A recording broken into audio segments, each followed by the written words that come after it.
जब किसी ने मुझे ऑफर किया गंगाराम आओ आप, तो मैंने पहला क्वेश्चन किया था गंगाराम है कहाँ। सपने में नहीं सोच सकते हम डॉक्टर बन सकते हैं, और हमने एक्सेप्ट किया था चलो इंजीनियर बनना है। तो आज गंगाराम मेरे सामने सामने ग्रो हुआ है। इस अपने पहाड़ी होने में मुझे गर्व है, और अपने हिमाचल होने में गर्व। चाहता था कि टीचर बनना है, बस मेडिकल टीचर बनना मेरा एक ड्रीम था। सबसे बड़ी चीज़ मुझे बात लगती है हिमाचल वाले देना से जानते हैं, लेना नहीं। तो आपने कभी सोचा ऐसा कि आप कभी चेयरमैन पद पर बैठ जाएंगे? जब मैंने सर गंगाराम में मेरी सिलेक्शन हुई, इन्होंने लिया, तो मैं कोई बड़ी चीज़ नहीं समझी कि सिलेक्शन हुई है। टॉप में सोचता हूँ कि लक थोड़ी सी लास्ट में काम करती, हल्का सा 1-2% काम करते हैं, हल्का सा काम करती है। तो वो एक कठिन जिंदगी थी। 5वीं से लेकर 9वीं 10वीं तक 3:30-4 बजे जगा देते थे। उठ जा और बीच में पढ़ाते रहते थे। और उन्होंने बड़े मायूस होकर मुझे कहा कि तो हट्टी करनी है तो इतना पढ़ने की जरूरत। इसका श्रेय मैं दूंगा प्रोफेसर प्रेम कुमार धूमल को जी। इतने बड़े स्कूलों को, स्कूल टीचर्स को वो तनख्वाह दे रही हैं जी, और किसी काम नहीं आ रही है। वो बिल्कुल खाली स्कूल पर वेस्टेज है वो जी। कहते हैं क्या बनना चाहते हो?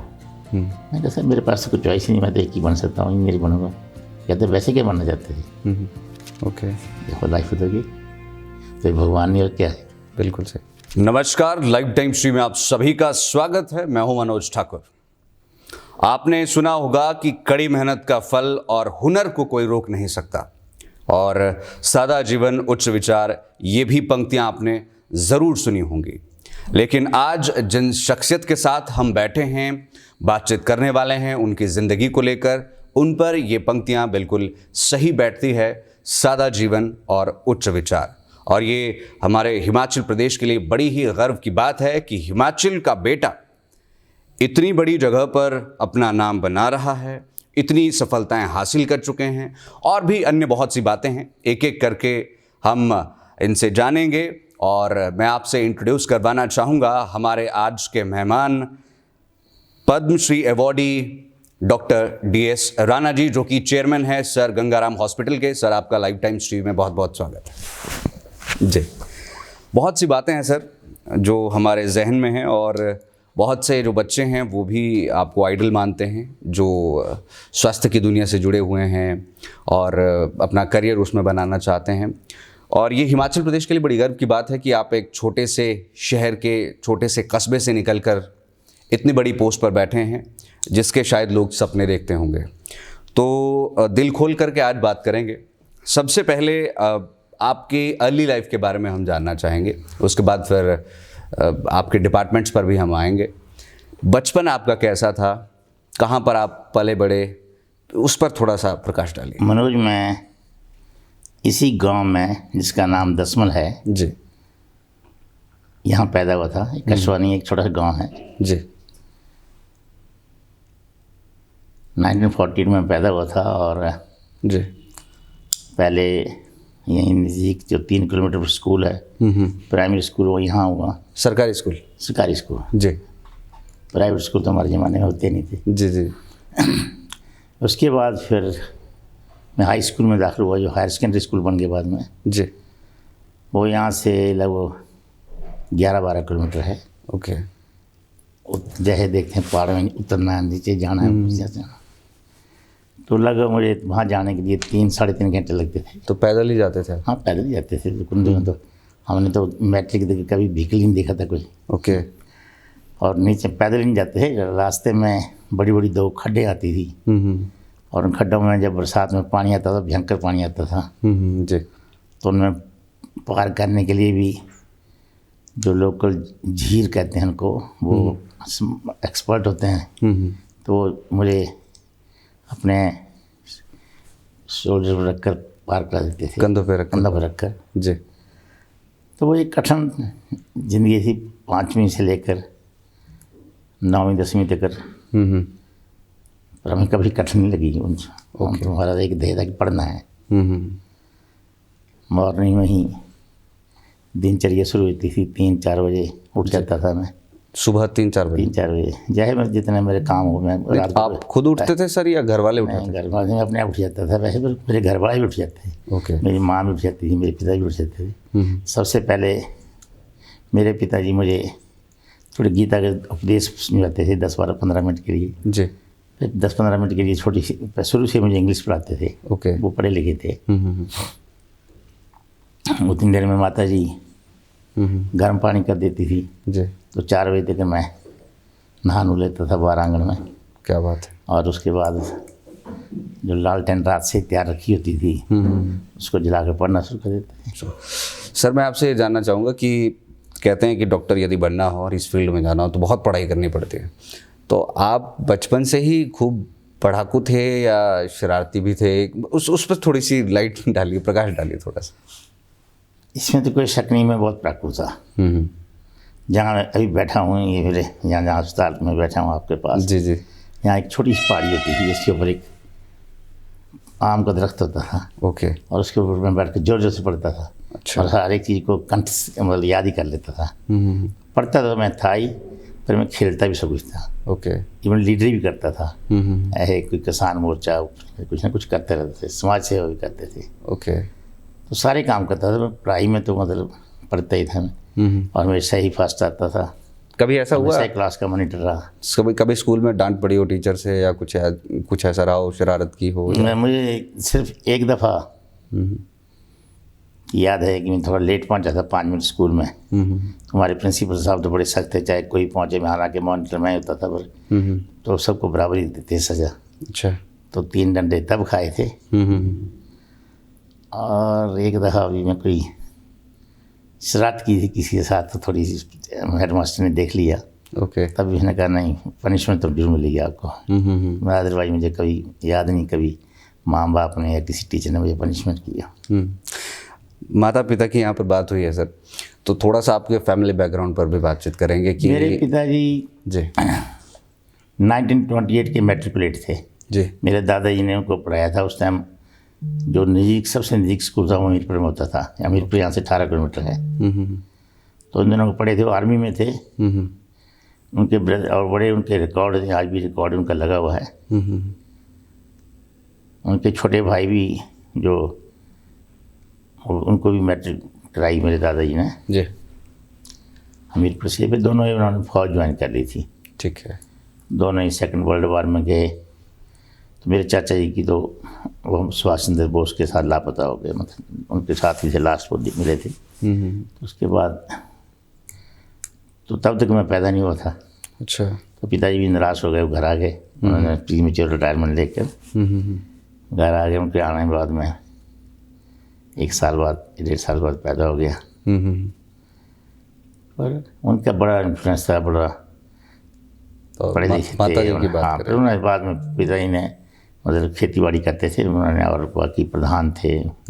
सारी उम्र वो प्रधान रहे बिना इलेक्शन से। जी। कोई बैंकर सर्विस की उन्होंने, जो अपनी पढ़ाई का सारा लोग।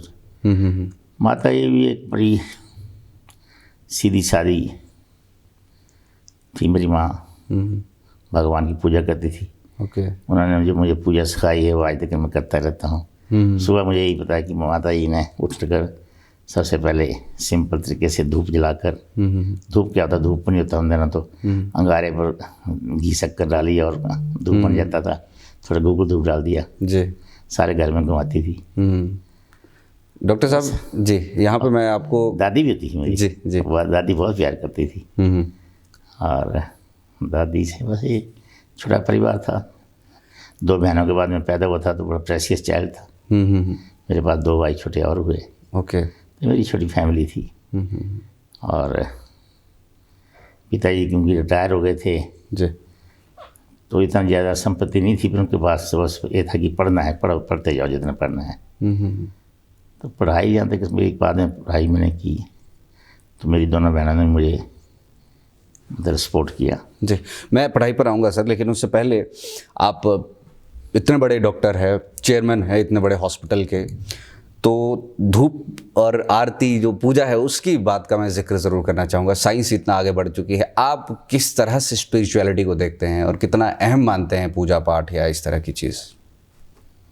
मैं तो विश्वास करता हूँ कि एक सुप्रीम पावर तो है, वो गॉड है, गॉडेस है, क्या है। ये दुनिया सुप्रीम पावर से कंट्रोल होती है। और अनदेखी है, देखते नहीं है। विश्वास करने वाली बात है, हम कैसे भी, जैसे हमें तो बचपन से ही माता कि ज्वाला जी की पूजा करना सिखाई या भगवान शिव की पूजा करना सिखाई, वो करते रहते हैं। और मैं तो बहुत ही विश्वास करता हूँ कि नहीं, मेरा तो हर दिन उसी से स्टार्ट होता है जी। मुझे सुबह 1 घंटा पूजा करनी ही होती है। उससे मन की शांति भी मिलती है। मुझे मन की शांति मिलती है और जिससे आपका मन स्थिर रहे। मैं तो उनमें जो नहीं करते हैं पूजा उनमें भी वो भी अच्छे हैं, जो भी अपने आप को स्थिर रख सकते हैं जी। पर मैं तो एटलीस्ट विश्वास करता हूँ और पूजा पाठ करता ही। मैं थोड़ा सा आपकी इस लाइफ से थोड़ा सा जो आपकी यहाँ पर अस्पताल वाली ज़िंदगी है उसमें आना चाहूँगा, हल्का सा। ये पूजा पाठ से कनेक्टेड है, उसके बाद फिर से वापस आएंगे आपके कॉलेज टाइम पे। आप के हॉस्पिटल में बड़े बड़े पॉलिटिशियंस, बड़े बड़े सेलिब्रिटीज़ आते हैं, तो जब भी आपकी अगर मैं स्पेसिफिकली बात करूँ रीनल ट्रांसप्लांट या उससे जुड़े हुए जो बड़े ऑपरेशंस होते हैं, तो उनको करने से पहले भी ईश्वर को याद करते हैं आप? हमेशा याद करता हूँ। जब मैं कभी बड़े सीरियस पेशेंट को देखा तब भी याद करता हूँ। और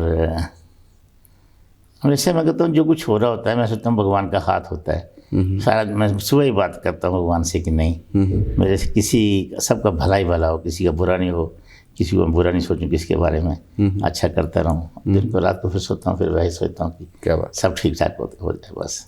क्या बात। मेरी एक ही इच्छा थी मैं किसी को दे सकूँ, जो दे सकता हूँ, जो किसी की मदद कर सकूँ भगवान उसके काबू में होता, बस ये मेरा एटीट्यूड है। क्या बात है, बहुत बढ़िया हेल्पिंग एटीट्यूड। एंड जो भी मुझे जब भी मुझे कोई ग्रीट करता है या अभी भी जैसे मेरा इतना पद है लोग ग्रीट करते हैं, तो हर जब मुझे कोई भी नमस्ते करता है तो मुझे भगवान याद आता है कि नहीं वो उसको तो जो करता है उसको तो मैं ग्रीट करता ही हूँ। जी जी जी जी। फिर मैं उसको भगवान को याद करता हूँ कि मुझे ये सारा सब कुछ भगवान की मेहरबानी से, उनकी कृपा से मिल रहा है। बिल्कुल बिल्कुल। और वैसे भी सर डॉक्टर्स को भगवान का दूसरा रूप कहा जाता है। वो तो मैं कह नहीं सकता हूँ जी, पर हम अपनी ड्यूटी करते हैं ज़रूर। पर मैंने कई दफ़ा देखा है वैसे भी भगवान तो हमें कई तरीके से नजर आते हैं हमारी डे टू डे प्रैक्टिस में भी। मतलब डॉक्टर आपकी जो लाइफ है उसके उन एक्सपीरियंसेस को भी हम जानेंगे कि कभी कोई ऐसा एक्सपीरियंस रहा हो, लेकिन उससे पहले स्कूल से आप निकले, पैदल स्कूल आप जाया करते थे, उसके बाद आईजीएमसी की तरफ आपका रुख हो? स्कूल में ही पहले मुझसे पहले कहूँगा कि मेरी स्कूल में यहाँ से मेरा जो स्कूल का नाम है भोरन स्कूल है। भोरन से, ओके। तो भोरन स्कूल में पढ़ा था, वो हायर सेकेंडरी स्कूल था, उसमें बायोलॉजी नहीं होती थी। ओके। तो उन दिनों हम पंजाब में होते थे, मैंने 67 में होती थी, तो 66 में जी। तो मैं अपने सारे डिस्ट्रिक्ट में फर्स्ट आया था। ओके। और बड़े चाहे प्राइमरी स्कूल में था चाहे सेकेंडरी स्कूल में था, अध्यापकों का बहुत प्यार मिला जी। मैं बहुत ही भाग्यशाली समझता हूँ अपने आप को कि हर मोड़ पर मुझे अध्यापक मिलते रहे और आज भी मिलते जा रहे हैं। इस उम्र भी मिलते रहते हैं, कोई ना कोई मुझे पढ़ाता रहता है कुछ न कुछ जी। तो जो मैं कहूँ स्कूल के पास मास्टरों की, तो चाहे हर स्कूल के मास्टर का, चाहे प्राइमरी स्कूल था सेकेंडरी स्कूल का, जिन जिनका रोल है मुझे याद आता है। तो जैसे मैं हायर सेकेंडरी स्कूल में गया जी। जब मैं 9th में होगा तो मेरे एक साइंस मास्टर थे पंडित बाबू राम जी। जी। वो साइंस पढ़ाते थे, वो बड़े अब यहाँ नज़दीक से हमारे पंडितों के गांव से थे। तो उन्होंने मेरे पिताजी को अप्रोच किया कि नहीं इसको बच्चे को कहीं और जगह पढ़ाते हैं, ये तो गवर्नमेंट स्कूल है, हमें प्राइवेट स्कूल तो नियरेस्ट पालमपुर में है। तो मैं प्यार की बात कर रहा हूँ जी। मैं पढ़ाऊँगा, फिर मेरी जिम्मेवारी। अच्छा। पिताजी नहीं माने, कहते नहीं अभी इसको यहीं पढ़ाओ जो पढ़ाना है। फिर मेरे मैथमेटिक्स टीचर थे मास्टर भजन सिंह जी। वो पंजाब से थे, होशियारपुर के पास से। उन्होंने मेरे पिता को अप्रोच किया कि ये बच्चा 3.5 घंटे जाता है, 3.5 घंटे आता है, तो पढ़ेगा कब है? तो इसके मार्क्स कैसे आएंगे भाई? इसको मुझे दे दो, मेरे पास, मैं अपने पास रखूँगा। वो क्या बात है। वो कुआरे थे, अपने अकेले रहते थे, तो उन्होंने मुझे अपने पास रखा। क्या? तो उन्होंने 3 साल रखा, 2.5 साल रखा मुझे। जब मैं 9th में पढ़ता था तब से लेकर 11वीं तक फिर उनके साथ ही रहा। तो हर सैटरडे संडे को हम घर आते थे जी। वीकेंड पर घर में रहते थे। और नहीं तो रोज़ मास्टर जी मुझे खाने पढ़ाते वो खिलाते थे, और वही मैं घर में अपने जाता था। मास्टर जी तो 3:30-4 बजे जगा देते थे। उठ जाओ और बीच में पढ़ाते रहते थे, और 6-7 बजे मतलब खाना खिला देते थे। अध्यापकों का बड़ा योगदान रहा है। बहुत योगदान। अभी रिसेंटली उनकी स्वर्गवास हुआ 3-4 महीने 6 महीने पहले। जी। उन्होंने शायद पुराने ज़माने के संबंध होंगे, कोई मुझे खाना, मेरा तो एक ही काम था, सिर्फ एक घड़ा सुबह पानी का लाना, उनके साथ सुबह सैर करनी थोड़ी, और बाकी तो वो पढ़ाते रहते थे, मैथमेटिक्स पढ़ाते थे जी। प्यार जो था उनका वो बहुत ज़्यादा था कि जिसकी वजह से बस वो देखते रहते थे कि बच्चा फर्स्ट ही आएगा, इससे नीचे नहीं आना है। डॉक्टर साहब, आप सर गंगाराम हॉस्पिटल के चेयरमैन हैं, और जैसे कि आपने बताया कि 2-3 महीने पहले उनका स्वर्गवास हुआ, तो कैसी वो अनुभूति रहती है जब आप इतने बड़े पद पर होते हैं और आपके अध्यापक आपके सामने होते हैं? मुझे वो अभी भी मेरे कुछ अध्यापक जो मेडिकल कॉलेज शिमला पढ़े हैं वो भी हैं, 2-3 अध्यापक अभी भी जिंदा हैं, पर स्कूल के अध्यापक के लास्ट अध्यापक थे जो मेरे, और 90+ थे। मैं मिल नहीं पाया लास्ट के 6 मंथ में उनके ऊपर, मैं उनके देहांत के बाद उनके घर गया था। मुझे अच्छा लगा कि उनका बहुत योगदान है, हम याद रखते हैं। उससे भी योगदान में और एक बड़ी इंसिडेंट, मैं डॉक्टर का ही बना, मैं तो ये जानना चाह रहे हैं हम कि आप पहले से ही सोच रहे थे अब? नहीं, डॉक्टरी का आपने बचपन से सोच लिया था? डॉक्टरी का तो जब हम पढ़ते थे स्कूल में 60s में, तो हमारे तो सारे लोग फौज में होते थे, चाहे सिपाही हो चाहे अफसर हो जी। तो वह पिताजी का ये ड्रीम था कि मैं ऑफिसर बन जाऊँ, आर्मी ऑफिसर। हाँ, तो मैंने 2-3 दफ़ा NDA का एग्ज़ाम भी दिया जी। बाकी मैं क्यों फर्स्ट आया था तो इंजीनियरिंग कॉलेज पे इंजीनियर बनते थे। हाँ डॉक्टर हम सोच नहीं सकते थे कि डॉक्टर, तो हमने बॉटनी और जूलॉजी पढ़ी नहीं थी। जी। पर ज़िंदगी में तभी कहते हैं भगवान होते हैं, आदमी को कैसे अब देते हैं। मैं यहाँ से DAV कॉलेज चंडीगढ़ दाखिले के लिए गया जी। और बड़ी मुश्किल से वहाँ बरसात में, और चंडीगढ़ बिल्कुल छोटा शहर था, DAV कॉलेज में पहुँच जाए वो 3-4 बजे शाम को भीगता हुआ जी। कच्छे और कमीज में, ऊपर बिस्तर उठाया हुआ है। प्रिंसिपल के दफ्तर में पहुँच, प्रिंसिपल के पास गया।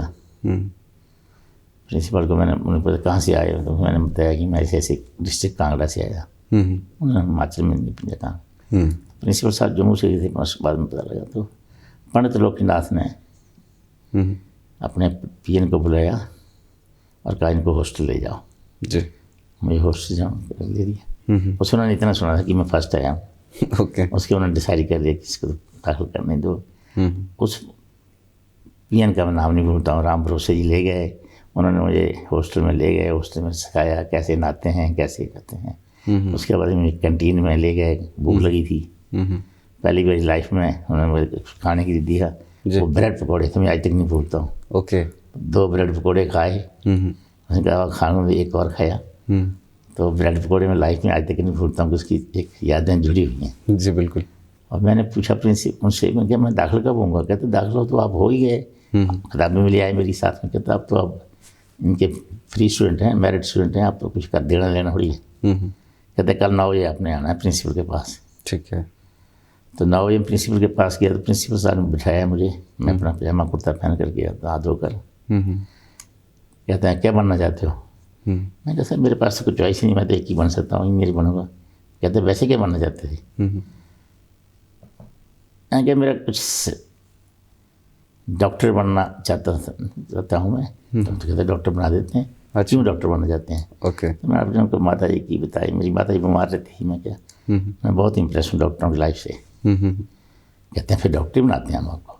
ओके। पहले आप इंजीनियर बनने के उससे गए थे? हमें मेरे पास मतलब कोई ऑप्शन नहीं पड़ी नहीं थी। हाँ। पंडित लोकीनाथ ने मेरी वो टोटली ही चेंज कर दी। उन्होंने कहा मैं आपको सीधा प्री मेडिकल में दाखिल कर रहा हूँ। ओके।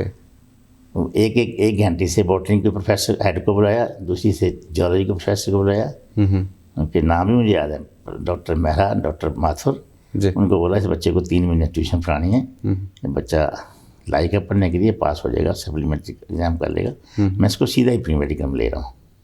ओके। देखो लाइफ बदल गई, तो ये भगवान ने और क्या है। बिल्कुल सही। मेरे तो ये भगवान का चमत्कार है ना कि हम तो कभी ड्रीम नहीं, सपने में नहीं सोच सकते हम डॉक्टर बन सकते हैं, और हमने एक्सेप्ट किया तो चलो इंजीनियर बनना है। क्योंकि आर्मी के एग्जामिनेशन में तो मैं थ्योरी में पास होता, प्रैक्टिकल में रह जाते हैं, क्योंकि हमारी गांव के स्कूल में पढ़ना ज़रा मुश्किल होता है, वहाँ से NDA में एग्ज़ाम पास करना।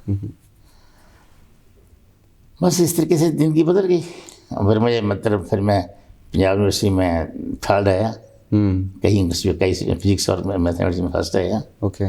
और फिर मुझे मेरिट स्कॉलरशिप मिली। फिर उन दिनों और जगह दाखिल हो सकते, वो 1968 में कुछ कानून बना था कि आपने अपनी स्टेट में पास होना। मेडिकल कॉलेज सिमला बने हुए अभी 3 साल ही हुए थे। मैं 3rd बैच मेडिकल कॉलेज सिमला, उन दिनों इंदिरा गांधी मेडिकल कॉलेज कहते थे, IGMC नहीं IGMC तब कहते हैं, उन दिनों कहते हैं Himachal Pradesh medical college. Okay. Himachal Pradesh medical college. तो बस उसमें दाखिल हो गए, वहाँ तो स्कॉलरशिप मिली, वहाँ भी पढ़ते रहे और वहाँ भी सारी मेरिट्स में ही पास किए सारे। शिमला में आपने 3 साल बिताए? 5.5 साल। 5.5 साल बताए। 4.5 साल का कोर्स होता है, 1 साल की इंटर्नशिप होती है, 5.5। जी। थोड़ा सा उस एक्सपीरियंस के बारे में आप बताएं, कैसा आपका? बहुत अच्छा एक्सपीरियंस था शिमला का। वो तो आज भी वो सबसे गोल्डन पीरियड था। हमें बड़े अच्छे प्रोफेसर मिले, उन्होंने हमें मेहनत सिखाए, पढ़ाया, बड़े प्यार से पढ़ाते थे। उन दिनों प्रोफेसर, उन दिनों अभी नई स्टेट बनी थी, तो सारे प्रोफेसर दिल्ली से आते थे, मौलाना आज़ाद मेडिकल कॉलेज से फैसले आते थे जी। तो बहुत ही अच्छे प्रोफेसर थे, उन्होंने बहुत अच्छा पढ़ाया। जो प्रोफेसर थे मेडिसिन के, प्रोफेसर मल्होत्रा जो बाद में प्रिंसिपल बने वहाँ, उन्होंने ऑलमोस्ट मुझे इतना प्यार से रखा कि उनका बेटा नहीं है, कोई 2 बेटी, उन्होंने मुझे बेटे की तरह पाला। ऐसा क्या कारण था, आप सबके फेवरेट थे सर? ये तो मैं तो यही कहूँगा कि शायद मेरे में क्या थी, यही मैं सब जगह ही प्रोफेसर प्यार करते थे। मतलब वो चाहे DAV कॉलेज वो था, चाहे मेडिकल कॉलेज शिमला था, सभी अध्यापक प्यार करते थे, पर प्रोफेसर मल्होत्रा का बहुत ज़्यादा रोल है to shape me in this thing. तो फिर मैं चंडीगढ़ दाखिल किया PGI में जी, वहाँ से MD की। MD के बाद फिर सिलेक्ट हुआ मैं मेडिकल कॉलेज शिमला में असिस्टेंट प्रोफेसर मेडिसिन में जी। तो प्रोफेसर मल्होत्रा ने कहा नहीं, आप यहाँ के लिए पैदा नहीं हुए हैं, आपको कहीं और जगह जाना है। सिलेक्ट हो गए, बस आप अपने नाम में लगे, सिलेक्शन हो गई, ओके आप जाइए और आगे पढ़िए। फिर मैं ऑल इंडिया इंस्टीट्यूट में नेफ्रोलॉजी ज्वाइन की। वहाँ का मैं पहला स्टूडेंट हूँ एम्स का, जो 1977 में मैंने ऑल इंडिया इंस्टीट्यूट में एडमिशन ली PGI से MD करने के बाद, और वहाँ नेफ्रोलॉजी ज्वाइन की। 1980 में फिर मैंने वहाँ से नेफ्रोलॉजी पास की as a first post graduate student in nephrology from AIIMS. And then 1981 में फिर मैंने सर गंगाराम हॉस्पिटल ज्वाइन किया। और फिर 1981 में मैंने वो एक जिम्मेवारी संभाली कि नॉन गवर्नमेंट सेक्टर में, प्राइवेट सेक्टर में एक डायलिसिस सर्विसेज और ट्रांसप्लांट सर्विस इस्टेब्लिश करनी है। बिल्कुल। और तब से लेकर मैं अब तक 42 साल से गंगाराम में काम कर रहा हूँ। वहाँ मैंने डिपार्टमेंट इस्टेब्लिश किया, डायलिसिस का, नेफ्रोलॉजी का जी, ट्रांसप्लांट सर्विस की जी। वहाँ से मैं अमेरिका भी गया, उन्होंने भेजा अपनी स्कॉलरशिप पर। फिर लगे रहे, हमारा मेहनत करना हिमाचलियों का काम है। बिल्कुल। मैं हॉस्पिटल से पहले आपके शिमला और चंडीगढ़ में जो आप पढ़ाई कर रहे थे उस पर आना चाहूँगा। ठीक है, स्कूल में तो आप खूब पढ़ाकू होते थे, लेकिन फिर बाद में जब आपका एक पाथ सेट हो गया कि आपको इस वे में जाना है, तो मैं तो पढ़ाकू में सारी उम्र रहा। कभी फिल्में देखने नहीं जाते सर, या कुछ ऐसा, कभी मस्ती? फिल्में देखते थे, MBBS के दौरान भी फिल्में देखते थे। ऐसे कभी फिल्म रोज़ नहीं देखते थे, पहले जैसे महीने के एंड में जब थोड़े पैसे आते थे घर से ऐसे, तो उस टाइम देखते थे, रोज़ नहीं देखते बीच में जी। तो देखता था मैं फिल्में, तो जरूर देखता था। और फिर माल रोड का कभी चक्कर लगाने माल रोड में शिमला में भी रहते थे उन दिनों, उनको माल रोड तो जाने बगैर खाना नहीं हजम नहीं हो सकता है। तो 5 बजे जब ये कॉलेज बंद होता, कॉलेज से छुट्टी होती थी, तो एक चक्कर माल रोड का लगाना ही है। और हम 2-3 दोस्त थे, बारी कभी एक कभी दूसरा, तो बालजी में या पैराडाइज रेस्टोरेंट में पूरी खाएंगे कि पूरी खा लेंगे, या कभी कोई ना कोई चीज़ ओके। और कोई ऐसा शिमला का तो एक रूल ही था ना कि जो मिलना है माल पर मिलेंगे जी। बिल्कुल, आज भी शायद वही कल्चर होगी। कोई आपकी ऐसी याद वहाँ से जुड़ी हो, माल रोड से, शिमला से, जिसे आप आज भी याद जब करते हैं तो आपके चेहरे पर मुस्कान आ जाती होगी? वाह, अच्छा लगता था हमारा हॉस्टल। हमने हॉस्टल भी नया बना उन दिनों, कॉलेज भी नया था, तो मैं हॉस्टल में भी लीडर रहा, प्रीफेक्ट रहा हॉस्टल का। मैं भी टॉपर रहा शिमला में। मतलब मेरे हम 2-3 दोस्त थे, कभी एक टॉप करता, कभी दूसरा टॉप करता, अमंगस टॉपर ही थे। तो अच्छे फ्लाइंग कलर में पास किया, अच्छे पॉपुलर स्टूडेंट थे जी जी। तो मैंने कहा हर जगह में, चाहे स्कूल में था, चाहे एक्सेप्ट DAV को चंडीगढ़ के सिवाय बाकी जगह मैंने थोड़े लीडरशिप का रोल भी किया। बिल्कुल, तभी आप सर इतने बड़े पद पर है। देखिए, जब आप प्रोफेसर बन करके IGMC में आ गए, तो अक्सर अब आज की यदि सिनेरियो में हम देखें तो जब कोई व्यक्ति एक पद पर पहुंच जाता है तो फिर वो मेहनत करना छोड़ देता है कि this is enough now. IGMC में तो मतलब बस मेरा एक ड्रीम था, मैं इसलिए चाहता था कि टीचर बनना है, बस मेडिकल टीचर बनना मेरा एक ड्रीम था। तो IGMC में जब बन गया तो मैं सोचा मेरा ड्रीम पूरा हो गया। पर प्रोफेसर मल्होत्रा ने मुझे लंच पे बुलाया और कहा कि नहीं, ये बस आप लंच करिए, आपका ड्रीम पूरा हो गया सिलेक्शन करने के लिए, पर आपने यहाँ काम नहीं करना, आपको तो बहुत काम करने हैं अभी, आपने इससे आगे जाना है। तो फिर वैसे ही तब मैं छोड़ दिया। बस कहते हैं आपको संतुष्टि होनी चाहिए कि टीचर बन गया, पर आपके लिए इससे ज़्यादा बढ़ना है, मेरे मुताबिक आपका जो स्कोप है बहुत ज़्यादा आगे है जी। तो यहाँ डिपार्टमेंट नहीं है, यहाँ बनेगा नहीं, आपकी टैलेंट खराब होगी, तो आप जाओ आगे पढ़ो, आगे तुमको शाइन करो। मैं थोड़ा सा पीछे आना चाहूँगा। जब बायोलॉजी हम पढ़ते हैं सर, तो उसमें प्रैक्टिकल भी करवाया जाता है और उसमें जो है वो जीव जंतुओं का पोस्टमार्टम भी करवाया जाता है। तो पहली बार जब आपने उन सब प्रैक्टिकल्स को किया तो कैसा अनुभव था आपका? क्योंकि हम जैसे लोग जब बॉटनी में, जब जियोलॉजी में मैं उसको कॉकरोच और मेंढक पे डाइसेशन करते थे, मुझे अच्छा नहीं लगता था। फिर भी करते थे, मुझे अच्छे नहीं लगते थे वो आसन पकड़े हुए, पर एनीवे तो ऐसा जब करना था तो करना ही था जी। ऐसा कुछ नहीं। तो जब आप पढ़ाई करके प्रोफेसर बन के और आगे सर गंगाराम हॉस्पिटल में जब पहुँचे, उस पर थोड़ी सी बातचीत यहाँ पर कर लेते हैं। उस दौरान क्या सिनेरियो हुआ करता था जब आपने ज्वाइन किया था, और आज तो खैर सबको मालूम है। मैंने सर गंगाराम ज्वाइन किया था 1981 में जी। पर मैंने कभी ऐसे ज्वाइन नहीं कि मैंने यहाँ रहना है। थोड़ा सा तो जब मैंने सर गंगाराम में मेरी सिलेक्शन हुई, इन्होंने लिया, तो मैं कोई बड़ी चीज़ नहीं समझी कि सिलेक्शन हुई है। तो मैंने जब अपने पिताजी को बताया कि मैं सर गंगाराम ज्वाइन कर लिया है, तो हालांकि उनको दिल्ली के बारे में पता नहीं पड़ा। जब सर गंगाराम पढ़ा तो उन्होंने सोचा कोई प्राइवेट कॉलेज हॉस्पिटल होगा, तो उन्होंने बड़े मायूस होकर मुझे कहा कि तो हट्टी करनी है तो इतना पढ़ने की जरूरत थी। मतलब ये था, मतलब वो सोचते थे कि सरकारी नौकरी हो, सरकारी, कहते ऑल इंस्टीट्यूट से क्यों छोड़ दी। मैं कहा भाई वहाँ भी जॉब मिल जाएंगी जल्दी। तो शुरू में मैंने डिसाइड कर लिया मुझे गंगाराम में नहीं रहूँगा, पिताजी को अच्छा नहीं लगा मैं। पर आस्ते आस्ते कुछ, और मैं टीचिंग हॉस्पिटल में जाना चाहता था।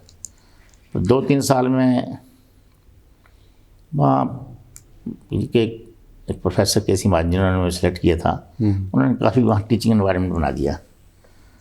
तो पैसा भी था, टीचिंग एनवायरनमेंट भी था, तो उस चीज़ ने ना मुझे वहाँ जोड़े रखा। फिर इवेंचुअली मैं डाला कि मेरी PGI चंडीगढ़ में सिलेक्शन हो गई थी, एम्स में सिलेक्शन हो गई थी। तो सम ऑफ जैसे डेस्टिनी होती है, ऐसा होता है कि मुझकी कई बार हम सोचते हैं कि नहीं हम रास्ता अपना तय कर लेते हैं, पर बहुत से रास्ते चेंज हो जाते हैं। पर आपको चोटी पहुंचने के लिए तो मेहनत करनी ही पड़नी है, चाहे रास्ता कहीं भी हो। बिल्कुल। पर किस रास्ते पर चले जाएंगे, किस रास्ते पर, ये नहीं पता लगता है।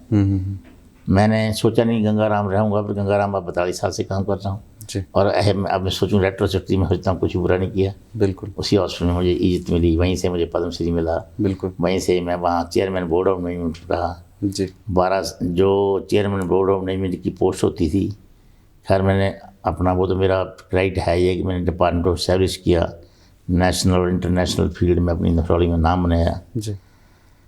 फिर मैं हॉस्पिटल को रूल करने का मुझे मौका मिला। वो नॉर्मली 5 साल के लिए मिलता है, मुझे 12 साल के लिए मिला जी। और अब मैं 1 साल से ज़्यादा हो गया, अब मैं चेयरमैन बोर्ड ऑफ मैनेजमेंट नहीं हूँ जी। अब मैं chairman of sir Gangaram trust society हूँ। बिल्कुल। हिस्ट्री में पहली बार ही एक डॉक्टर जो है उसी ऑफिस में काम करने, वो चेयरमैन ट्रस्ट सोसाइटी का चेयरमैन बन गया। बिल्कुल। तो वो बहुत बड़ी अचीवमेंट है सरकार ने। मतलब मुझे अच्छा लगता है कि मुझे लगता है कि सारी चीज़ें, मेरी जो एक आस्था है भगवान में, मेरे माँ बाप में, इतने टीचर्स का मुझे वो मिला सला। पर एट दी सेम टाइम मुझे लगता है कहीं कहीं जो हिमाचल के लोग हैं जी, उनका भी बहुत सहयोग है इसमें, उनकी बेस्ट विशेज़ हैं। बिल्कुल। हम हमेशा जब भी कोई हिमाचल, पहले तो मेरे फादर की लेटर लेकर आते थे, तो मैं कहीं कहता पिताजी की लेटर नहीं मिलाएं तभी आप इतने बोल रहे हो हिमाचल से आए। हिमाचल क्या, मैं तो किसी पहाड़ी इलाके से आए, चाहे नेपाल से आए, चाहे अरुणाचल प्रदेश से आए, मैं सबकी हेल्प कर देता हूँ। जी जी जी या टीचर आर्मी वाले, जी। उन सबकी शायद अच्छी मतलब जो ब्लेसिंग्स हैं, दुआ हैं, वो भी साथ काम करती हैं। डॉक्टर साहब, मेहनत के साथ किस्मत को आप किस तरह से देखते हैं? क्योंकि मुझे एक देखो, एक दफ़ा मुझे शम्मी कपूर की याद आती है। वो इंटरव्यू पढ़ रहा था उसका, सुन रहा था मैं।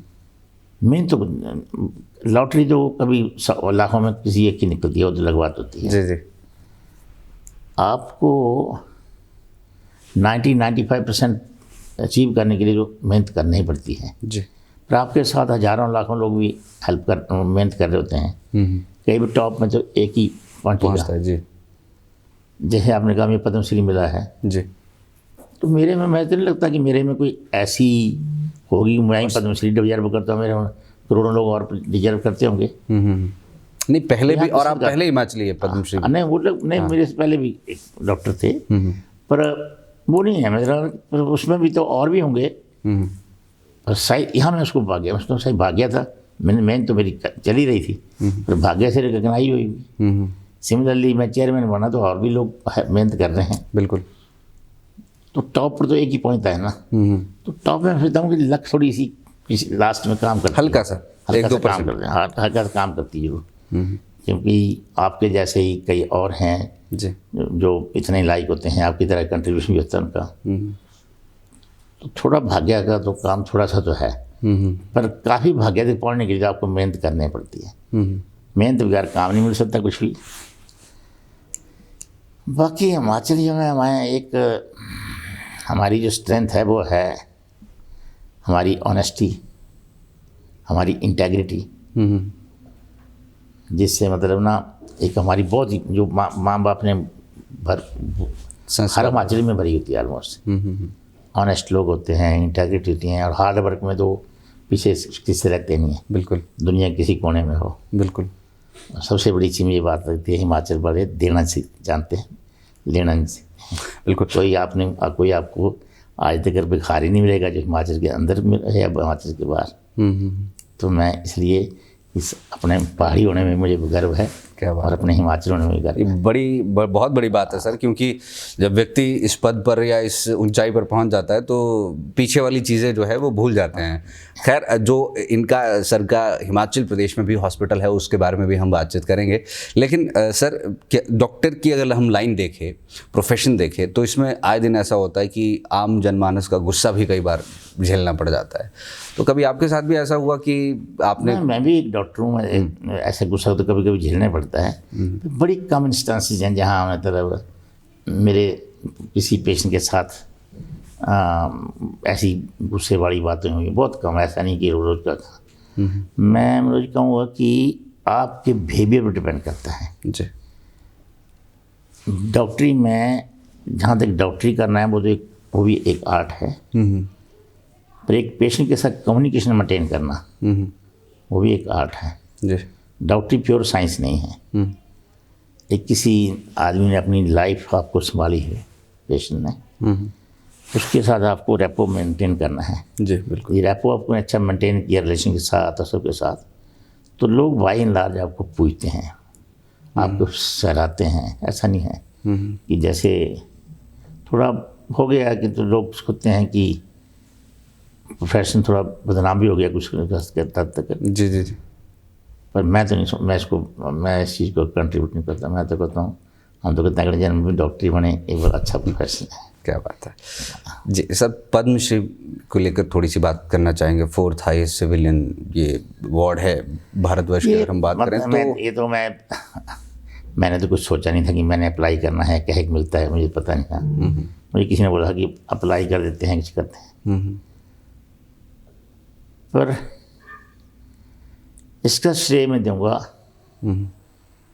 प्रोफेसर प्रेम कुमार धूमल को जी। और यहाँ भी मैं बताऊँ, भाग्य की बात बता रहा हूँ जी। बिल्कुल बिल्कुल। प्रोफेसर साहब चीफ मिनिस्टर बनने वाले थे, हमारे घर पर ब्रेकफास्ट करने आए जी।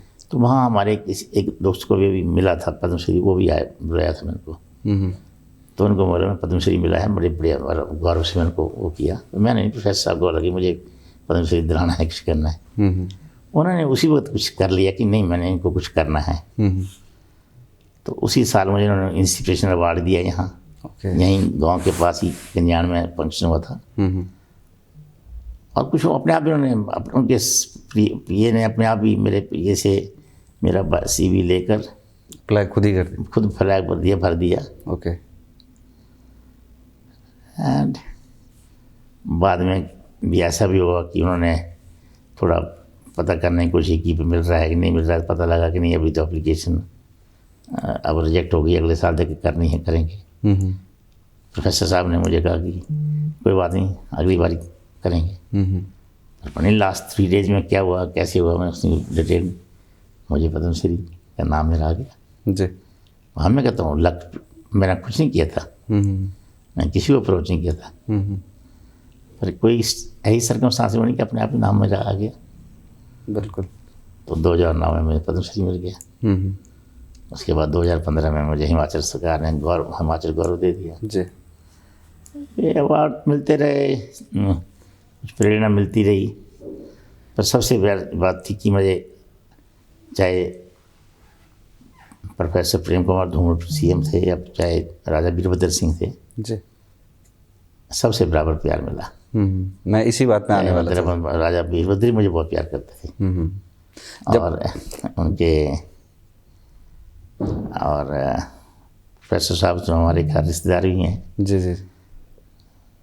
तो जब सर ये पॉलिटिशियंस हिमाचल प्रदेश के हॉस्पिटल में आते थे, अस्पताल में आते थे, तो उसका थोड़ा सा अगर आपको मुझे कोई ऐसे फर्क, कोई भी आया हमारे यहाँ आए तो हम अपना समझ कर सेवा करते हैं। वैसे भी दूसरे भी परमानेंट आते हैं तो भी हम कोई इतना बस रिस्पेक्टफुल करते हैं, पर हमारे लिए इतना कोई हमारे अस्पताल में ऐसा नहीं होता कोई बड़ी विशेष कोई खास या कोई आम, सब बराबर ऐसे। उनको रिस्पेक्ट तो जो दे डिजर्व उसको रिस्पेक्ट देते ही हैं, जी। चाहे किसी पार्टी को, हॉस्पिटल किसी पार्टी का भी होता है।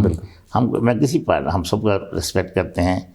अब आज के डेट में प्रधानमंत्री नरेंद्र मोदी जी हैं, उन्होंने इतना अपना योगदान दे रहे हैं, वो भी अच्छे लगते हैं, बहुत अच्छे लगते हैं कि देश भाग्यशाली है जी।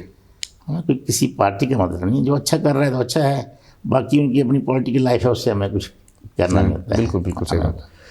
डॉक्टर साहब, जब आपने गंगाराम ज्वाइन किया, जिस समय पर सर गंगाराम हॉस्पिटल, उस समय शायद आपको पता नहीं होगा कि कितना बड़ा हॉस्पिटल, क्या कुछ पूरी चीज़, लेकिन जैसे जैसे धीरे धीरे आप आगे बढ़े तो आपने कभी सोचा ऐसा कि आप कभी चेयरमैन पद पर बैठ जाएंगे? नहीं, मैं इतना बताता हूँ आपको।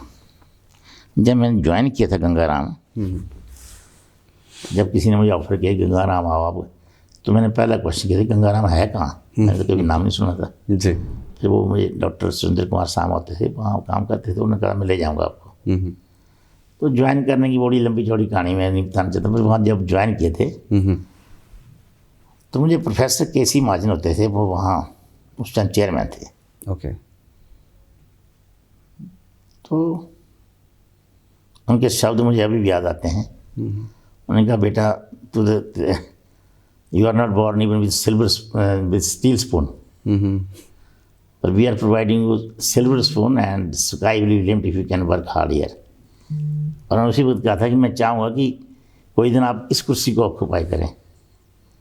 क्या तो उन दिनों अस्पताल इतना प्रिमिटिव था कि मैं तो बड़ा हैरान हुआ कि यहाँ कैसे रह सकते हैं, क्या काम, मतलब ऑल इंडिया इंस्टीट्यूट से आप आओ सडनली एक हॉस्पिटल जो डिस्ट्रिक्ट हमीरपुर के हॉस्पिटल से, मैं एक छोटा सा तहसील हॉस्पिटल की तरह लगता था, वो छोटा सा, पर उन लोगों की मेहनत से बाद में सब जुड़ते गए तो आज गंगाराम मेरे सामने ग्रो हुआ है। जब मैंने 1981 में गंगाराम ज्वाइन किया था तो गंगाराम नॉन में था इतना, और गंगाराम के इतना रेवेन्यू नहीं होता था कि हम तनख्वाह दे पाएँ लोगों को जी। पर वो गंगाराम से वो भी एक प्रूव करता है कि सारे लोग जुड़ जाएं मेहनत करने में तो किसी जगह वो कहीं ले जाते हैं। आज वो दुनिया में एक मशहूर हॉस्पिटल नहीं है, हिंदुस्तान में नहीं, दुनिया में मशहूर हॉस्पिटल है जी। और वो टीचिंग इंस्टीट्यूशन है, जो मेरा ड्रीम फैक्ट्री इंस्टीट्यूशन रहना, वो प्राइवेट सेक्टर में बहुत बड़ी टीचिंग इंस्टीट्यूशन है। टीचिंग इंस्टीट्यूशन के अलावा रिसर्च इंस्टीट्यूशन है। जी तो जो जो मेरी इच्छाएँ थी कि मैं टीचिंग हॉस्टल में करता, वो काफ़ी अपना ड्रीम वहाँ भी पूरे कर पाया। जी और अपना एक आराम, मतलब पूरी तसल्ली मुझे पेशेंट ट्रीट करने में मिली और हिमाचली में सेवा करने का मौका मिलता पूरा। बिल्कुल। सर, आपके नेटिव प्लेस की अगर हम बात करें हमीरपुर के 10 मील की, तो यहाँ पर भी I think Parvati education and health society आपने फॉर्म की है। इस पर थोड़ा सा बात करना चाहेंगे, ये कब ख्याल आया, क्या? अगेन इसका जन्म भी कि एक बड़ा एक्सीडेंटल है। ज़रूर बताइए सर। ऐसा हुआ कि हमारे गंगाराम हॉस्पिटल काफ़ी मशहूर हो चुका था। 2004 की बात है या 2003 की बात है मेरे में। कपिल सिब्बल जी हमारे यहाँ उस टाइम आए हुए थे as chief guest annual function पर। तो उस टाइम वो साइंस एंड टेक्नोलॉजी के मिनिस्टर थे। तो उन्होंने कहा इतना बड़ा हॉस्पिटल आप टेलीमेडिसिन के थ्रू लोगों को हेल्प करो और जगह फैलो। तो उन्होंने एक प्रोजेक्ट दिया हमें। उन्होंने कहा 48 हॉस्पिटल जो है डिस्ट्रिक्ट हॉस्पिटल लेवल पर या CSC लेवल पर आप अडॉप्ट करो और वहाँ टेलीमेडिसिन के थ्रू अपनी हेल्प करो। ओके। तो मैं हिमाचल से था, मैंने सोचा कि हमें हिमाचल में पहले सरकार, हमने गंगाराम के मैनेजमेंट ने डिसाइड किया कि हम अब सिर्फ 3 ही सेंटर लेंगे, 3 स्टेटों में करेंगे एक सेंटर जी एज ए पायलट प्रोजेक्ट। ठीक है। तो एक सेंटर छोटा सा तो उन्हें हरियाणा में लिया, एक राजस्थान में, तो उन्होंने कहा हिमाचल में चुना। तो हिमाचल में मैंने 2-3 जगह दी। नेचुरली मैं हमीरपुर से, तो मैं हमीरपुर का नाम दे दिया, एक सुजानपुर का दे दिया, एक तौणी देवी का है, 2-3 नाम दे दिए। जी। CM राजा वीरभद्र जी थे। तो उन्होंने बोला कि नहीं यहाँ का नहीं, आप रिकांगपिओ ट्राई करो। रिकांगपिओ का तो मैंने नाम ही नहीं सुना था, मैंने नक्शे में देखा। तो चेयरमैन बोर्ड ऑफ मैनेजमेंट ने मेरी ड्यूटी लगाई कि आप डेलीगेशन लेकर हिमाचल जाओगे। ओके। तो मैं हिमाचल में आया, हमने प्रेजेंटेशन की हेल्थ सेक्रेटरी को, डायरेक्टर हेल्थ सर्विसेज थे, कुछ और भी बड़े ऑफिसर थे। तो उन्होंने हमें सुना, तो उन्होंने क्या देंगे? तो हमने कहा भी नहीं, हम आपको एक सेंटर में देकर अपना सेंटर इस्टेब्लिश करेंगे और आप हमें डॉक्टर देंगे और हम उसको तनख्वाह दे देंगे। तो सेक्रेटरी ने बोला कि चलो सब कुछ सुन लिया मैंने, हमारे जो सेंटर आप बता रहे हैं कि इतना करेंगे, ये आप ये इक्विपमेंट देंगे, इससे अच्छा इक्विपमेंट तो हमारे सेंटर में ऑलरेडी है। रिवर्स कर लो कि तनख्वाह हम दे देंगे और डॉक्टर आप दो। अच्छा। और हमारे पास तो कोई सेंटर की कमी नहीं, जो आप कहते हैं कि हम सेंटर, एक टेलीमेडिसिन सेंटर बना है, हमारे तो ऑलरेडी बने हुए हैं। तो थोड़े हैरान हुए सारे। फिर भी सी वॉज वेरी काइंड, उसने कहा कि नहीं, आपका डेलीगेशन आया था क्योंकि देखा हो आप, तो गया था डेलीगेशन देखने के लिए। फिर ये हो गया भाई नहीं, फिर इसके तो कोई फ़ायदा नहीं है, नहीं होगा। तो डेलीगेशन मेरे साथ ही यहाँ गांव में आ गया। ओके। तो जो डेलीगेशन का लीडर था, मतलब जो नॉन डॉक्टर था, उसने बोला सर ये तो नहीं होना है, मुझे लगता है, तो आप अपने गाँव में क्यों नहीं कर लेते हैं? तो मैं क्या, हाँ एक सोसाइटी तो मेरी बनी है, उसके थ्रू कर तो सकते हैं कुछ। कहते प्रपोजल रखो। मैंने प्रपोजल रख दी। तो मैनेजमेंट ने कहा कि आप प्रपोजल रखो, तो कहते हैं मान लेंगे हम। पर वो फिर यहाँ मेरी अपनी जगह बैठे, हमारी लैंड थी जी। फिर हिमाचल में उस सेक्शन क्या 118 या कुछ ऐसी थी जी, जी। तो उसके थ्रू आप अपनी लैंड में दे सकते हैं सोसाइटी को। पहले तो सोसाइटी को यहाँ रजिस्टर कराना पड़ना है, दिल्ली में तो रजिस्टर अमृत में कराई, वो तो आसानी से हो गई। पर अब उसके अलावा चाहिए था, परमिशन चाहिए थी। तो परमिशन के लिए अप्लाई किया। तो चीफ मिनिस्टर वीरभद्र जी थे जी। उनसे मेरी मुलाकात हुई यहीं धर्मशाला में, उनसे भी, और सत्यमार्जन जी से। ओके। तो सत्यमार्जन जी थे उस टाइम, मतलब रेवेन्यू मिनिस्टर या कुछ। तो उन्होंने कहा बेटे मैं दिलाऊंगा आपको। तो एक परमिशन हमें 6 महीने के अंदर मिल गई जी। और इस तरह एक्सीडेंटली एक मेडिकल क्योस स्टार्ट हुआ, जो सामने वाली बिल्डिंग में बताऊंगा आपको। वो 6 महीने में हमने बिल्डिंग भी तैयार कर दी। तो डिपार्टमेंट साइंस और टेक्नोलॉजी के साथ, गंगाराम की कोलैबोरेशन के साथ और हिमाचल गवर्नमेंट के सहयोग से एक टेलीमेडिसिन सेंटर यहाँ इस्टेब्लिश हुआ। कितने साल पहले की बात है सर? ये 2008 में। 2008 के। तो 2008 में वो स्टार्ट हो गया। और उसमें एक कंडीशन थी कि जो भी फिर प्राइवेट सेक्टर को मैं वो सरकारी में करना था, ये NGO के साथ किया। जी। तो एक भी कंडीशन की आपके पास एक छोटा हॉस्पिटल होना चाहिए। तो जहाँ हम बैठे हैं, यहाँ मैं पढ़ता था, तो हम वही बड़ी लगाव था भी यहीं बनाना है जी। तो इसको उसी वक्त उसी साल में दूम साहब CM थे, तो फिर हमने इसका वो रखा, उद्घाटन किया, रखा भाई फाउंडेशन स्टोन रखा। आस्ते आस्ते थोड़े फंड आते गए, बनते बनते हॉस्पिटल को 2018 में जाकर हॉस्पिटल बन गया इस छोटा। फिर हॉस्पिटल तो यहाँ डॉक्टर नहीं मिलते हैं जी। तो ये रेजिडेंसी में जहाँ बैठे हैं, तो इसको हमने कन्वर्ट किया किस तरीके से हॉस्पिटल चलाते हैं। और गंगाराम को से रिक्वेस्ट की, गंगाराम ट्रस्ट सोसाइटी से, कि आप इसको सेंटर को अडॉप्ट करो। ओके। एक मेरा अपना कॉन्सेप्ट है कि 70% पॉपुलेशन अप्रॉक्सीमेटली गांव में रहती है जी। और उनको जो सेकेंडरी या टर्सरी केयर हेल्थ सिटी में अवेलेबल नहीं है जी। और गवर्नमेंट हॉस्पिटल पूरी दे नहीं पाते हैं। चाहे थोड़ी थोड़ी हेल्प जो है टर्सरी केयर हॉस्पिटल जो हैं वो कर सकते हैं, वो क्यों कर सकते हैं। यहाँ कोई किसी को हॉस्पिटल बनाने की प्रॉब्लम नहीं है। हॉस्पिटल बनाने के लिए लोग पैसे भी देते हैं, मिल भी जाएंगे, डॉक्टर नहीं मिलते हैं। पर आज मुझे गंगाराम में किसी स्पेशलिटी में डॉक्टर चाहिए तो एक ही अप्लाई करूँ तो 100 अप्लाई करेंगे, यहाँ अप्लाई करें तो कोई आता ही नहीं है। बिल्कुल। तो मेरा कंसेप्ट है कि टर्सरी केयर हॉस्पिटल चाहे गंगाराम है, चाहे ऑल इंडिया इंस्टीट्यूट, चाहे PGI हैं, ये लोग सेंटर अडॉप्ट कर लें और अपने डॉक्टर वहाँ से भेजते रहें जी सेवा करने के लिए। हाँ जी। ये डॉक्टर महीने में 1 दिन 2 दिन आकर अपनी सेवा कर जाएँ आज यहाँ और सेवा करके चले जाएँ। इन लोगों को मुफ्त नहीं है, तो थोड़े बहुत पैसे जो ना उतने पैसे मिलेंगे जितने मिलते हैं। जी।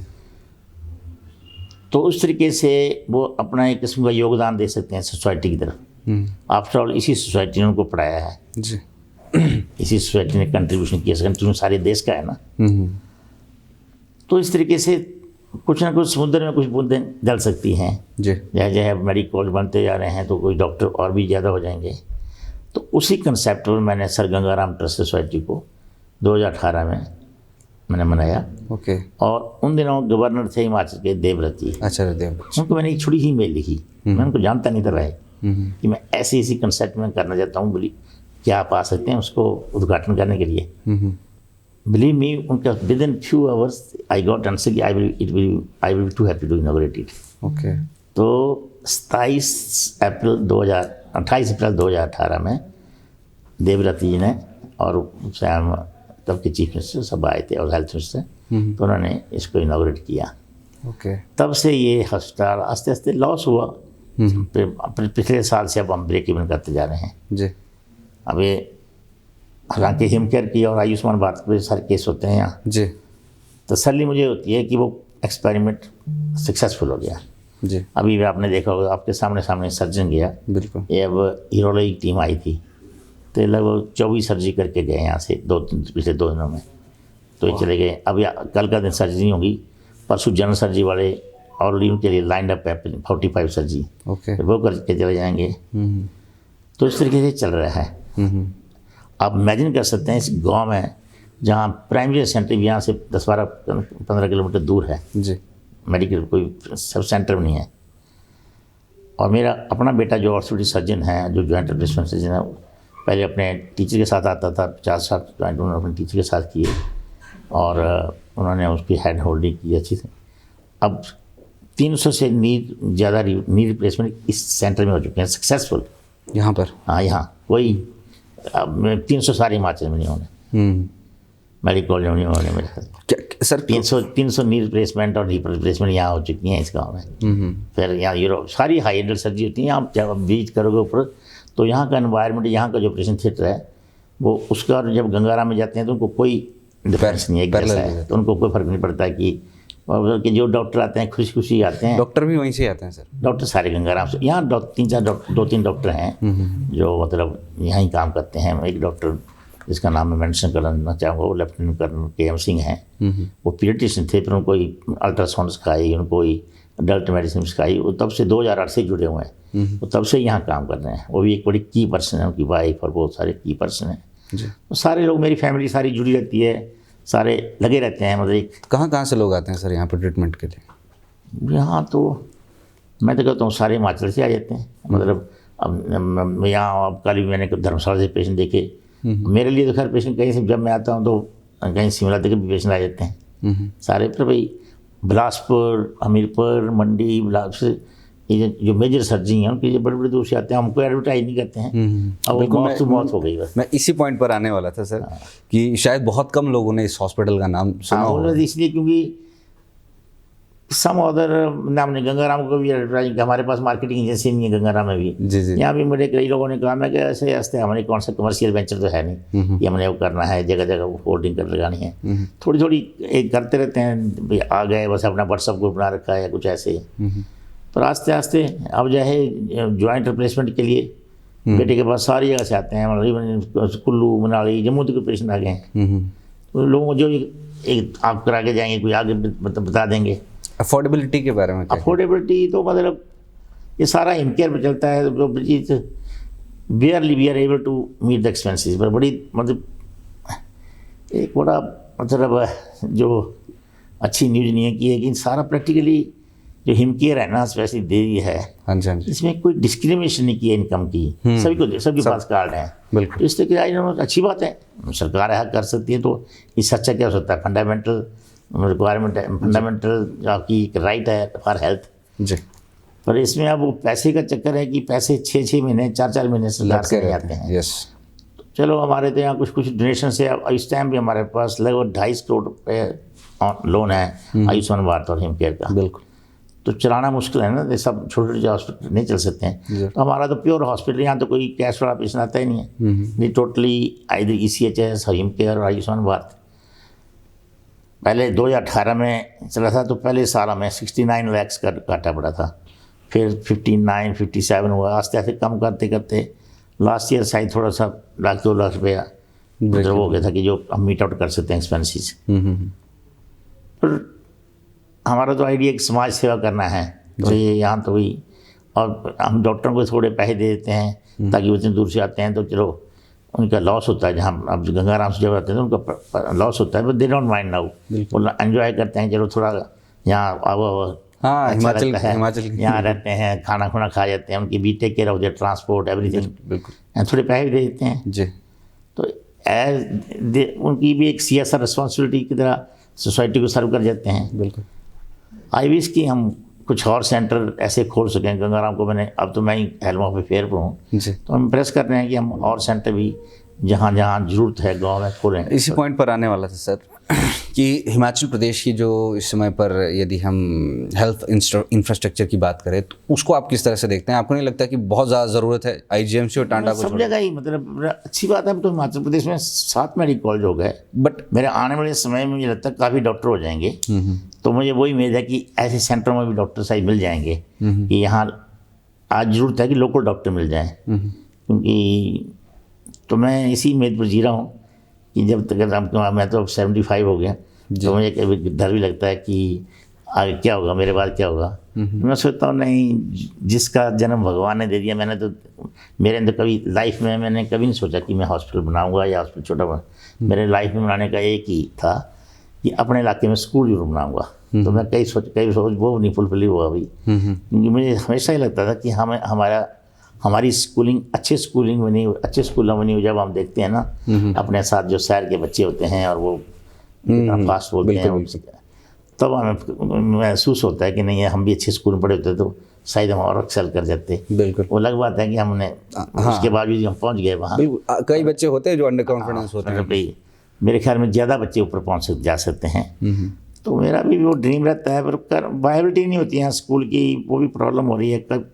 मेरा बेटा चाहता था मेरे ड्रीम को पूरा करना है, पर वो कर नहीं पाया अभी तक। स्कूल ने रखा था DPS या कोई है स्कूल खोलेंगे अपने डिस्ट्रिक्ट में या अपने हिमाचल में। लैंड नहीं मिल पाई, बहुत लैंड महंगी मिलती है, तो फिर हमारे वो रिसोर्स मीट आउट नहीं कर पाते हैं। बिल्कुल।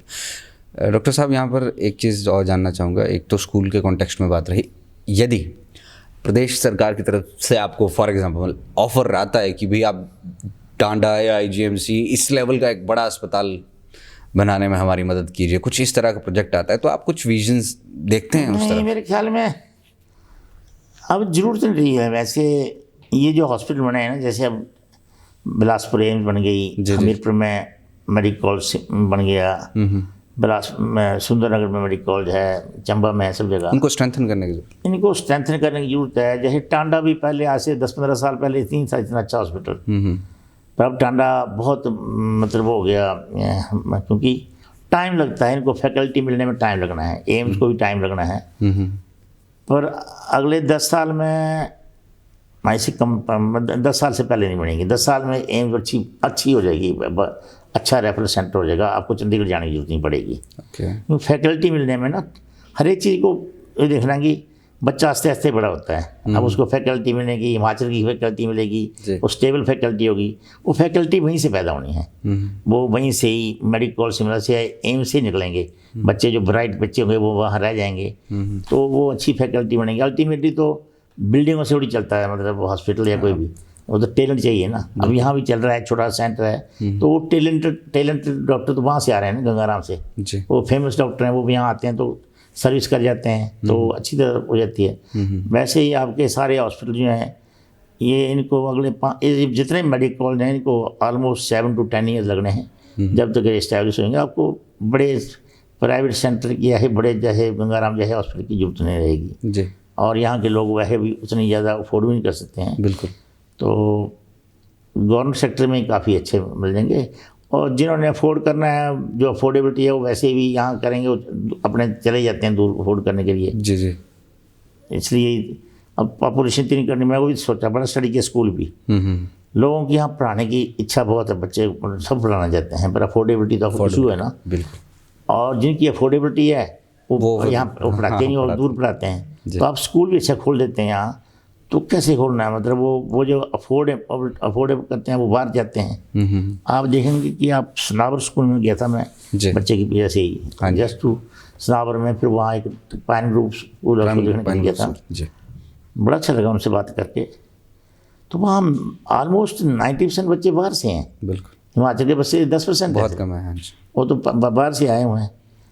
हिमाचल की पॉपुलेशन भी लगभग अराउंड अबाउट 70 लाख पिछले 30 साल 40 साल से स्टेबल ही है।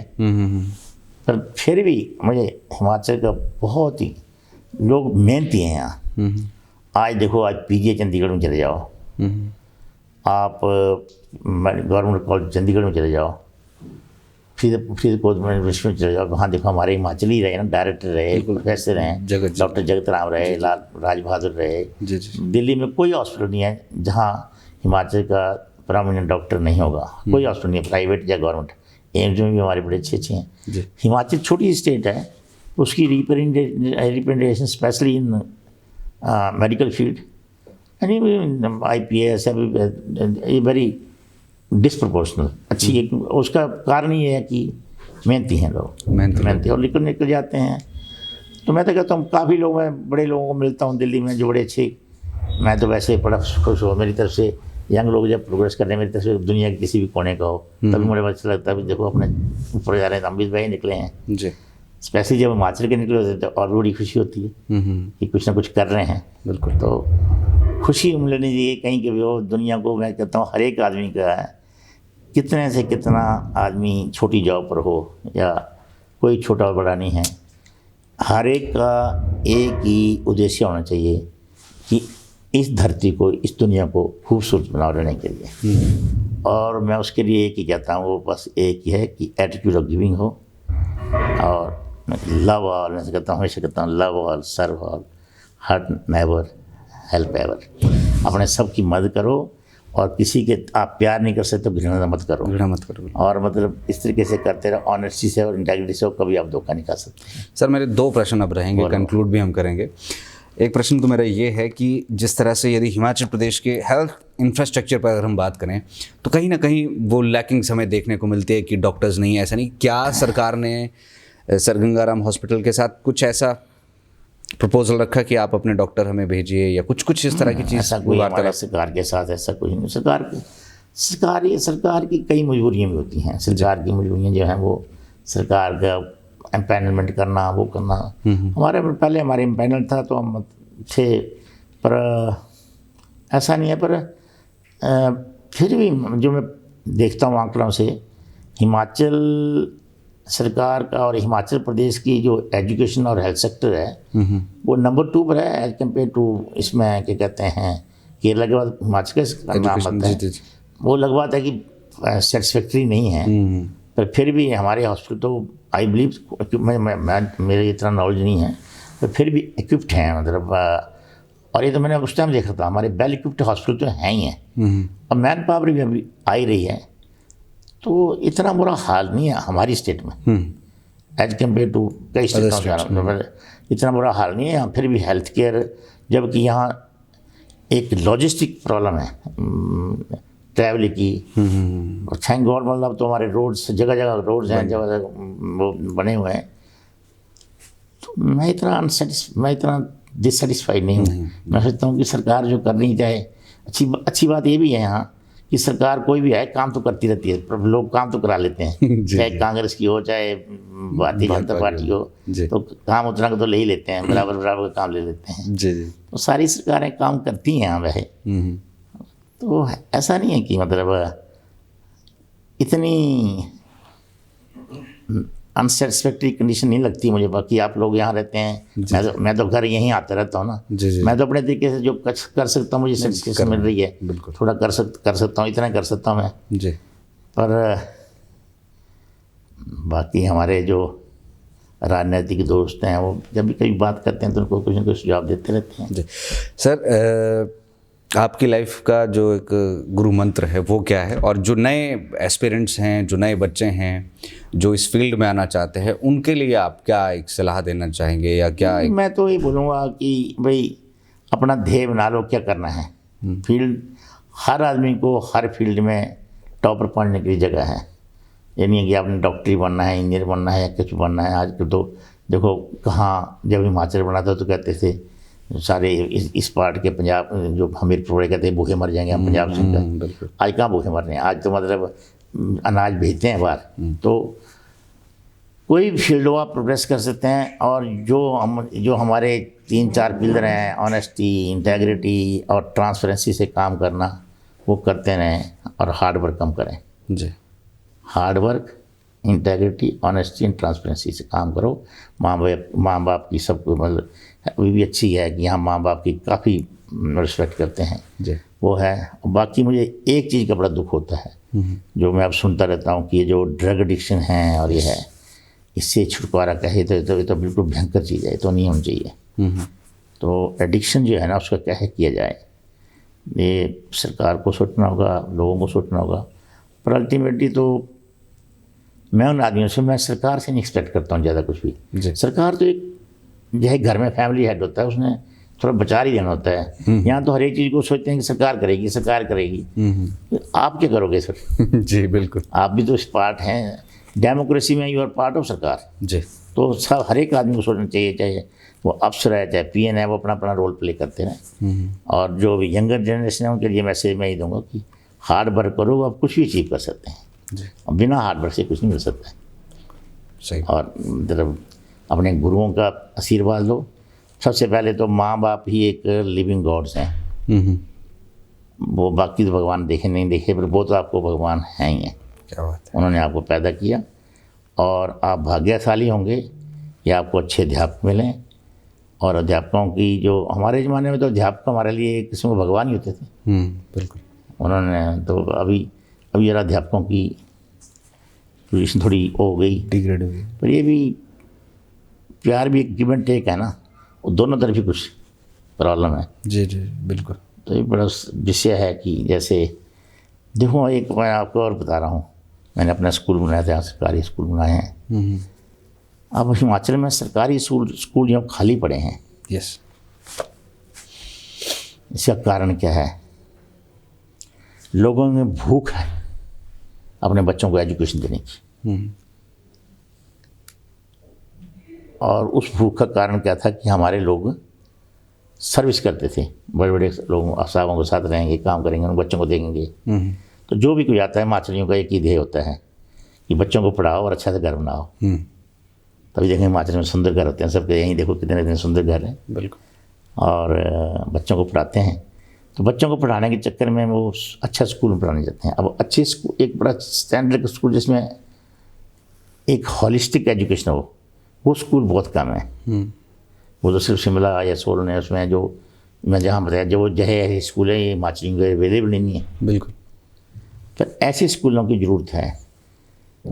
या तो सरकार चाहे तो इतने बड़े स्कूलों को, स्कूल टीचर्स को वो तनख्वाह दे रही हैं जी, और किसी काम नहीं आ रही है, वो बिल्कुल खाली स्कूल पर वेस्टेज है वो। जी। पर वो वोटिंग सिस्टम की एक रिक्वायरमेंट है। तो स्कूल, अब मैं अपने स्कूल की बात कर रहा हूँ, 32 बच्चे, अब तो 32 भी नहीं, अपनी 8 ही बच्चे पढ़ते हैं। 3 टीचर आप रख रहे हैं या 2 टीचर रखे हैं, तो इससे बेटर है किसी स्कूल यहाँ किसी संस्था से वो करो, भाई स्कूल खोल लो, उसमें टाई अप कर लो। 20-25% बच्चे जो हैं इस जब लोग ये पढ़ रहे हैं, अच्छे स्कूल नहीं है ना, प्राइवेट स्कूल जो जस्ट टीचिंग वर्कशॉप्स, मतलब वो वहाँ कोई उनको एजुकेशन थोड़ी मिल रही है, तो पेरेंट्स को ये मिल रहा है सहारा सा कि भाई नहीं, हमारा बच्चा टाई पहन कर अच्छे स्कूल में जा रहा है। तो उस एजुकेशन को स्टैंडर्ड को इम्प्रूव करना बहुत ज़रूरी है। और किसी भी सोसाइटी के 2 पिलर इंपॉर्टेंट है, एजुकेशन एंड हेल्थ। हेल्थ तो चलो आपने बात डिस्कस किया, हेल्थ तो कुछ यहाँ अपने आप बन देती है, मेरा डिक्शन वगैरह नहीं, तो बाकी तो हेल्थ यहाँ थोड़ा आबो हवा है, सब ठीक रहती है। एजुकेशन अच्छी हो जाए बच्चों की तो बहुत अच्छा है। सरकार का खैर तक काफ़ी फैल गया, जगह जगह कॉलेज हैं, जगह स्कूल हैं।